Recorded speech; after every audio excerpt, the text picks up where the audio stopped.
Everyone, welcome to AM study room. तो आज इस लेक्चर में हम टॉपिक स्टार्ट करने वाले हैं क्लास 10th बायोलॉजी का हेरिडिटी एंड एवोल्यूशन।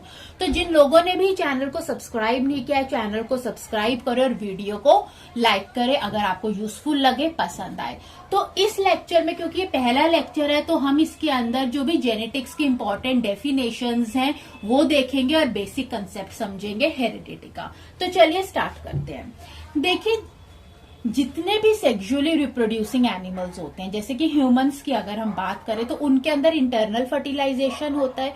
फर्टिलाइजेशन का मतलब क्या होता है? Fusion of gametes. जैसे कि हम सब जानते हैं फ्यूजन ऑफ गैमेट यानी कि मेल गैमेट और फीमेल गैमेट्स का क्या होता है? फ्यूजन होता है।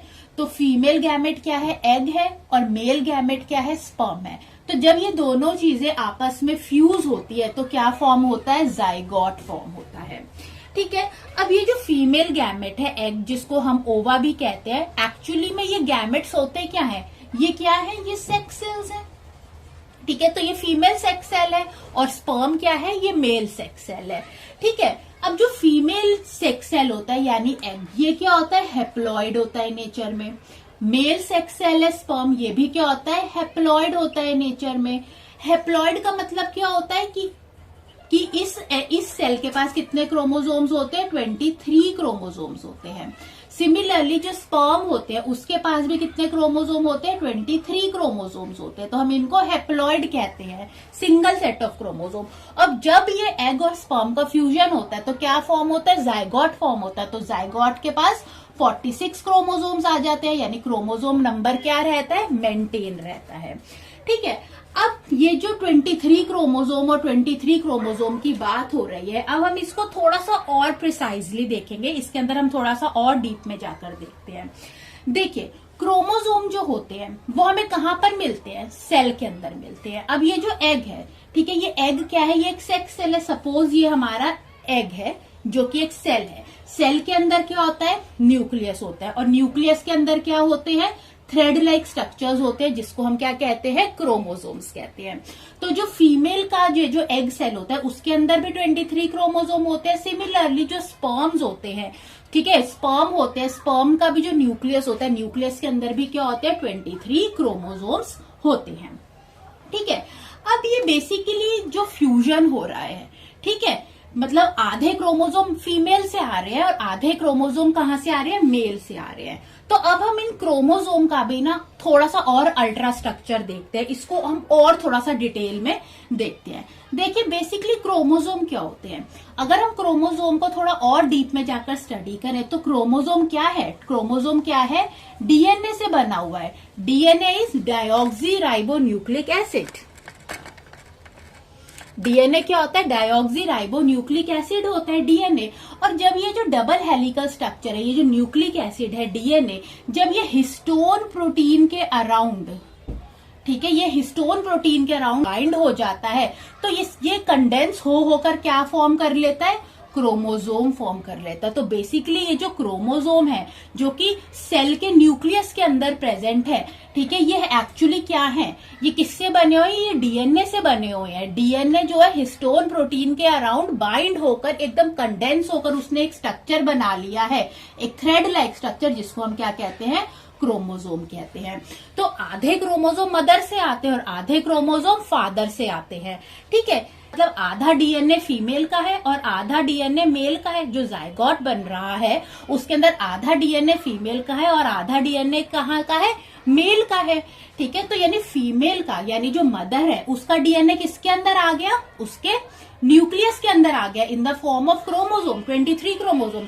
सिमिलरली जो फादर का डीएनए है वो उसके जो सेक्स सेल है स्पर्म, उसके अंदर आ गया in the form of chromosome, और इन्होंने फ्यूज किया और क्या बनाया? जाइगोट बनाया। यानी कि अब ये जो प्रोजेनी बनी है, ये जो ऑफस्प्रिंग बना है, इसके अंदर आधा डीएनए फीमेल का है और आधा डीएनए मेल का है। इसी वजह से हम कह सकते हैं कि जो प्रोजेनी होती है, क्योंकि वो इन दोनों के कॉम्बिनेशन से, इन दोनों के डीएनए को फ्यूज करके बनी हुई है, इसीलिए कोई भी ऑफस्प्रिंग एग्जैक्टली कार्बन कॉपी नहीं होता अपने पेरेंट्स के। हम लोग अपने पेरेंट्स की आइडेंटिकल कॉपीज नहीं है, हमारे अंदर क्या है, वेरिएशन है, हमारे अंदर कुछ उनसे क्या है, डिसिमिलैरिटीज है, जो हमें उनसे क्या करती है, अलग करती है। अलग वो इसलिए करेगी क्योंकि आधे जो करेक्टर्स है हमारे अंदर मदर के और आधे करेक्टर्स हमारे अंदर फादर के, इसीलिए इसीलिए इसे क्या कहते हैं, वेरिएशन कहते हैं। ठीक है, तो आई होप वेरिएशन की वेरिएशन हमें समझ आती है कि हम अपने मदर या अपने फादर से अलग क्यों होते हैं, क्योंकि आधा डीएनए बच्चे के अंदर आधा डीएनए माँ का होता है और आधा डीएनए किसका होता है, फादर का होता है। तो इसीलिए वो उनकी एग्जैक्टली कार्बन कॉपी नहीं होता, तो इसे हम वेरिएशन कहते हैं। तो चलिए अब हम थोड़ा सा इसको और डिटेल में देखते हैं। अब देखिए एक चीज अब हम ये समझते हैं कि जैसे एक बच्चा है, बच्चे का आई कलर जो है, ठीक है, या तो वो मदर का होगा या फादर से मिला होगा उसे, या फिर उनके कॉम्बिनेशन से भी होगा। ठीक है, तो बेसिकली मतलब तो इनको हम क्या कहते हैं, रिकॉग्निजेबल ट्रेट्स कहते हैं। जैसे आई कलर है, हेयर कलर है, हमारी हाइट है, जो हमारे फिजिकल अपीयरेंस को बना रहे हैं, उनको हम क्या कहते हैं, रिकॉग्निजेबल ट्रेट्स कहते हैं, रिकॉग्निजेबल ट्रेट्स कहते हैं। अब ये रिकॉग्निजेबल ट्रेट्स जो होते हैं बेसिकली ये कैसे एक्सप्रेस होते हैं हमारे अंदर, ये जो हमें मदर से आई कलर मिला है या हमारे हेयर कलर हमारे फादर से मिला है, हमारा कॉम्प्लेक्शन हमें हमारे मदर से मिला है, तो ये क्या है, इससे हमारी फिजिकल अपीयरेंस बनती है, तो इनको हम क्या कहते हैं, रिकॉग्निजेबल ट्रेट। तो यहीं से रिकॉग्निजेबल ट्रेट्स को ही मैं अच्छे से और एक्सप्लेन करना चाहूंगी। देखिए जो हमारा ये डीएनए है, डीएनए की सपोज मैंने ये सेगमेंट ले ली, ठीक है, ये सेगमेंट है, ठीक है, इस सेगमेंट को, एक स्पेसिफिक सेगमेंट को हम क्या कहते हैं, जीन कहते हैं। ये जीन का क्या काम होता है, आरएनए बनाना, और आरएनए क्या बनाता है, एक स्पेसिफिक टाइप ऑफ प्रोटीन बनाता है, और यही प्रोटीन आगे हमारी बॉडी में क्या होता है, एक्सप्रेस होता है।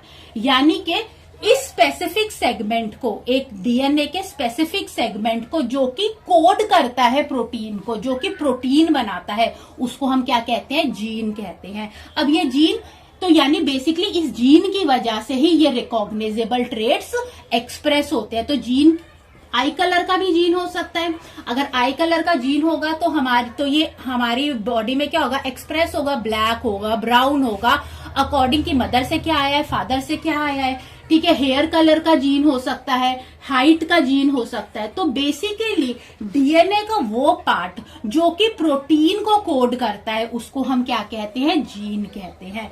तो एक्चुअली में ये जो हम कह रहे हैं कि जो फीमेल के अंदर ये जो एग सेल है, फीमेल का जो एग सेल है और जो मेल का एग सेल है, सेल के अंदर क्या है, न्यूक्लियस, और न्यूक्लियस के अंदर क्या है, क्रोमोजोम, और क्रोमोजोम किससे बने हुए हैं, डीएनए से बने हुए हैं। और डीएनए की एक सेगमेंट जो कि प्रोटीन को कोड करती है उसको हम क्या कहते हैं, जीन्स कहते हैं। तो बेसिकली जब फ्यूजन होता है और जब जायगोट बनता है तो आधे जीन में मदर से आते हैं और आधे जीन कहां से आते हैं, फादर से आते हैं। इसीलिए ऑफस्प्रिंग के अंदर जो हम होते हैं तो हमारे आधे जीन हमारे मदर के आए हुए हैं, आधे जीन हमारे फादर के आए हुए हैं, या फिर उनके कॉम्बिनेशन से भी आए हुए हैं। तो ठीक है, तो इसी चीज को हम क्या कहते हैं, हेरिडिटी कहते हैं। यानी जो ट्रेट्स कह लो या हेरिडिटल फीचर्स कह लो, ठीक है, जो कि हमें पेरेंट्स से ऑफस्प्रिंग में जो जाते हैं, ठीक है, पेरेंट्स से ऑफस्प्रिंग के अंदर जो ट्रेट्स जाते हैं और ये जनरेशन टू जनरेशन होता रहता है, इसी को हम क्या कहते हैं, हेरिडिटी कहते हैं। ठीक है, तो हेरिडिटी क्या होती है कि बेसिकली हेरिडिटी में क्या होता है कि जो रिकॉग्निजेबल ट्रेट्स हैं, रिकॉग्निजेबल ट्रेट आई कलर का हो गया, हेयर का हो गया, हाइट का हो गया, ठीक है, और ये किसके थ्रू एक्सप्रेस होते हैं, ये जीन्स के थ्रू एक्सप्रेस होते हैं। ठीक है, और ये पेरेंट से किस में जाते हैं, ऑफस्प्रिंग में जाते हैं, और जनरेशन टू जनरेशन ये ट्रांसमिट होते जाते हैं। इसी को हम क्या कहते हैं, हेरिडिटी कहते हैं। ठीक है, तो ये होती है हेरिडिटी। तो आई होप आपको कुछ चीजें समझ आई होंगी कि हेरिडिटी क्या होती है, कि जो रिकॉग्निजेबल ट्रेट्स होते हैं, रिकॉग्निजेबल ट्रेट्स कैसे एक्सप्रेस होते हैं, जीन्स के थ्रू ही एक्सप्रेस होते हैं। तो बेसिकली ये जो जीन होती है ना, यही हेरिडिटी की क्या होती है, फंक्शनल यूनिट है। बहुत इंपॉर्टेंट कंपोनेंट है, यही फंक्शनल यूनिट है, क्योंकि जीन्स ही मदर और फादर से क्या होते हैं, आते हैं। आधे जीन मदर से आते हैं, आधे जीन फादर से आते हैं, और क्या बनता है, ऑफस्प्रिंग बनता है। ठीक है, तो और यही जनरेशन टू जनरेशन ट्रांसमिट होता है। ठीक है, तो इसको हम क्या कहते हैं, हेरिडिटी कहते हैं। ठीक है, तो आइए हम कुछ डेफिनेशंस जो अभी हमने पूरा कॉन्सेप्ट पढ़ा है, तो उनसे रिलेटेड अब हम इनकी स्पेसिफिक इनकी डेफिनेशंस देख लेते हैं। तो सबसे पहले चैप्टर में हेरिडिटी है, तो हेरिडिटी की डेफिनेशन क्या है, ट्रांसमिशन ऑफ ट्रेट्स। ट्रेट्स को हम कई बार कैरेक्टर्स भी कहते हैं। ये ट्रेट्स और कैरेक्टर्स क्या है, रिकॉग्निजेबल ट्रेट्स हैं, रिकॉग्निजेबल कैरेक्टर्स है, यानी जिनसे हमारा फिजिकल अपीयरेंस बनता है। ठीक है, तो इन कैरेक्टर्स का ट्रांसमिशन होना फ्रॉम पेरेंट्स टू ऑफस्प्रिंग, और ये चीज ट्रांसमिट कैसे होनी, जनरेशन ओवर जनरेशन, इसी को हम क्या कहते हैं, हेरिडिटी कहते हैं। ठीक है, सेकेंड डेफिनेशन आती है वेरिएशन। जैसे कि अब हमने देखा कि जो भी प्रोजिनी होती है, प्रोजिनी वर्ड यूज हुआ है, कई बार प्रोजिनी यूज होता है, या प्रोजिनी का मतलब ऑफस्प्रिंग होता है। ठीक है, तो अब हमें पता है कि जो बच्चा होता है वो अपने पेरेंट्स से क्या होता है, उनके आइडेंटिकल कॉपी नहीं होता, उसके अंदर बहुत सारी डिसिमिलैरिटीज होती है। डिसिमिलैरिटीज इसीलिए होती है क्योंकि हाफ जीन्स जो होते हैं वो मदर के होते हैं, हाफ जीन्स फादर के होते हैं, इसीलिए जो ऑफस्प्रिंग होता है उसके अंदर कुछ डिफरेंस होता है अपने पेरेंट्स से, तो इसी को हम क्या कहते हैं, वेरिएशन कहते हैं। तो degree by which progeny differ from parents is called variation. Next आ जाता है जीन। जीन जो होती है बेसिकली जो भी, अब ये जो रिकॉग्निजेबल ट्रेट्स हैं जो कि पेरेंट से ऑफस्प्रिंग में आ रहे हैं, माता पिता से बच्चे के अंदर आ रहे हैं, माता पिता का जो आई कलर है, हमारा हेयर कलर है, हाइट है, कॉम्प्लेक्शन है, तो बहुत सारी चीजें हैं जो हमें फादर और मदर से मिलती हैं। ठीक है, तो बेसिकली ये क्या है, ये जो रिकॉग्निजेबल ट्रेट्स हैं ये किस फॉर्म में आते हैं, जीन्स की फॉर्म में आते हैं। तो हेरिडिटी की जो फंक्शनल कंपोनेंट है वो क्या है, जीन है। और हम जानते हैं कि जीन क्या होता है, जो पूरा जो डीएनए होता है, डाइऑक्सी राइबोन्यूक्लिक एसिड, वो पूरा का पूरा डीएनए प्रोटीन को कोड नहीं करता, उसकी छोटी सी स्पेसिफिक सेगमेंट उस प्रोटीन को कोड करती है, जिसकी वजह से वो रिकॉग्निजेबल ट्रेट होता है ना हमारे अंदर एक्सप्रेस होता है, उसको हम क्या कहते हैं, जीन कहते हैं। ठीक है, नेक्स्ट आ जाता है जेनेटिक्स। तो जेनेटिक्स जो होती है ये वो ब्रांच है बायोलॉजी की बेसिकली जिसके अंदर हम हेरिडिटी और वेरिएशन और एवोल्यूशन के बारे में भी हम स्टडी करते हैं। So the branch of science which deals with study of heredity and variation. ठीक है, अब यहाँ पर एक बहुत इंपॉर्टेंट नाम है जिनका भी हमें आगे भी मतलब कि वर्क देखना है कि फादर ऑफ जेनेटिक्स कौन है। फादर ऑफ जेनेटिक्स, ये आपको नाम याद रखना है, जॉर्ज जॉन मेंडल का। ठीक है, ये फादर ऑफ जेनेटिक्स है और इन्होंने गार्डन पी जिसको हम पाइजम सेटाइवम कहते हैं उसके ऊपर इन्होंने वर्क किया था। ये आगे जो हम लेक्चर मैं लूंगी उसके अंदर हम इनका वर्क डिस्कस करेंगे। ठीक है, नेक्स्ट डेफिनेशन आते हैं इनहेरिटेंस। अब देखिए इनहेरिटेंस, जैसे कि अब हम ये जो जान रहे हैं कि जो भी रिकॉग्निजेबल ट्रेट्स हैं जो पेरेंट से ऑफस्प्रिंग के अंदर जा रहे हैं, इस प्रोसेस को, इस जाने के प्रोसेस को हम क्या कहते हैं, इनहेरिटेंस कहते हैं। So it's a process by which characters pass होना from parents to offspring, parent से ऑफस्प्रिंग के अंदर कैरेक्टर्स के जाने को, इस प्रोसेस को हम क्या कहते हैं, इनहेरिटेंस कहते हैं। एक छोटा सा टॉपिक और देखते हैं ट्रेट्स के बारे में। जो ट्रेट्स होते हैं बेसिकली, अब हम सब जानते हैं कि ट्रेट्स क्या होते हैं। ट्रेट्स को हम क्या कहते हैं, रिकॉग्निजेबल फीचर कहते हैं, जिससे हमारा फिजिकल अपीयरेंस होता है ना, फिजिकल अपीयरेंस होता है। अब ये जो रिकॉग्निजेबल फीचर्स क्या क्या हो सकते हैं, जैसे हेयर कलर है हमारा, आई कलर है, हाइट है, कॉम्प्लेक्शन है। ठीक है, अब जो ट्रेट्स होते हैं ना ये दो तरीके के होते हैं, इनहेरिटेड ट्रेट होता है और एक्वायर्ड ट्रेट होता है। इनमें क्या डिफरेंस होता है, देखो इनहेरिटेड ट्रेट का मतलब क्या होता है, इनहेरिटेंस हमने पढ़ा था, इनहेरिटेंस का मतलब पेरेंट से ऑफस्प्रिंग में जाना।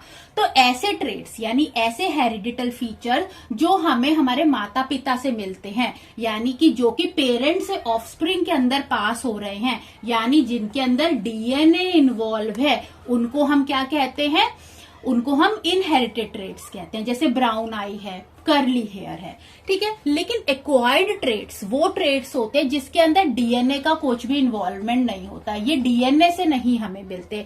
यानी डीएनए से नहीं मिलते इसका मतलब ये इनहेरिट नहीं होते, ये पेरेंट से ऑफस्प्रिंग में नहीं आते। तो ये ट्रेट्स कैसे एक इंडिविजुअल में डेवलप होते हैं, इन्वायरमेंट से डेवलप होते हैं। जब वो इन्वायरमेंट में यानी जब वो स्किल्स को सीखता है, जैसे ड्राइंग करना, रीडिंग स्किल, साइक्लिंग, स्विमिंग, तो ये सारे क्या है, एक्वायर्ड ट्रेट है जो कि एक इंडिविजुअल को इन्वायरमेंट के रिस्पॉन्स से मिले हैं। डीएनए से वो मदर या फादर से इनहेरिट नहीं हुए, तो उन ट्रेट्स को हम एक्वायर्ड ट्रेट्स कहते हैं, ठीक है। तो इस लेक्चर के अंदर हमने बेसिक डेफिनेशन थी कि हेरिडिटी क्या होती है, ट्रेट्स क्या होते हैं, ट्रेट्स के दो types, inherited traits, acquired traits, genetics क्या होता है, जीन्स क्या होता है, इनहेरिटेंस क्या होता है, वेरिएशन क्या होता है, और कैसे जो ट्रेट्स जो होते हैं ये ट्रांसमिट होते हैं पेरेंट से ऑफस्प्रिंग में, ये हमने देखा, ठीक है। तो आपको ये वीडियो अच्छा लगा हो तो आप इसे लाइक करें और चैनल को सब्सक्राइब करें। नेक्स्ट क्लास में हम जीन्स के बारे में और डिटेल में पढ़ेंगे। Thanks for watching.